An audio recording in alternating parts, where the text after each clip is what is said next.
Za tieto okuliare som dal 381 €. Zbytočne, pretože som si myslel, že dokážu vyriešiť môj problém tým, že ho zakryjú, čo je blbosť. A toto video robím už na 85. krát, lebo sa nikdy neviem zmestiť do 3 minút. Ako si určite všimla alebo všimol, moje oči sa hýbu zvláštne, nie úplne štandardným spôsobom.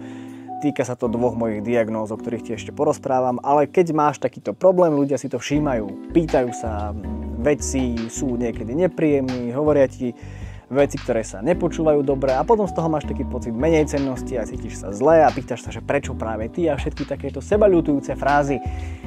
No a mne tak jedného dňa napadlo úplne, že spásonosná myšlienka, že tak ak sú problém oči, tak ich iba zakryjem.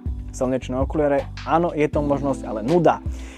Ja si nechám spraviť okuliare, ktoré nebudú na prvú slnečné, čo akože neviem, proste ak toto nevyzerá ako slnečné, tak ja už neviem. Ale že nech mi zakryjú časť očí, ktorá sa mi hýbe najviac, kde to je najviac badateľné a aspoň sa to ľudia nebudú pýtať, no lenže blbosť. V momente, ako som si ich prvýkrát nasadil, tak som si uvedomil, že ich nechcem nosiť. Že je to vlastne možno fajn, ale nie je úplne cesta skrývať to a tváriť sa, že ten problém tam neexistuje. A áno, aj dnes bežne používam slnečné okuliare na to, aby som zakryl to, ako sa mi hýbu oči, lebo tie mindráky stále mám a myslím, že ich budem mať do istej miery stále.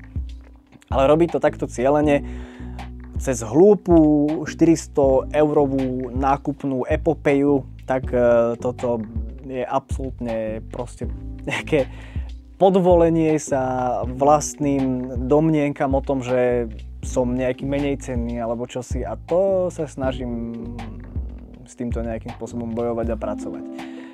A potom som si teda povedal aj za vstupom času, že poďme radšej na tú opačnú cestu, poďme o tom radšej hovoriť, poďme, ja už si vykam a čiastočne aj preto vznikajú tieto videá, lebo je mi to svojím spôsobom nepríjemné sedieť takto pred kamerou a vedieť, že idem totálne s kožou na trh, so sietnicou na trh, ale asi je to lepšie a zdravšie, ako sa tváriť, že to neexistuje a vnútorne sa potom zožierať. Takže toľko moje posolstvo pseudomotivačné a ideme ďalej.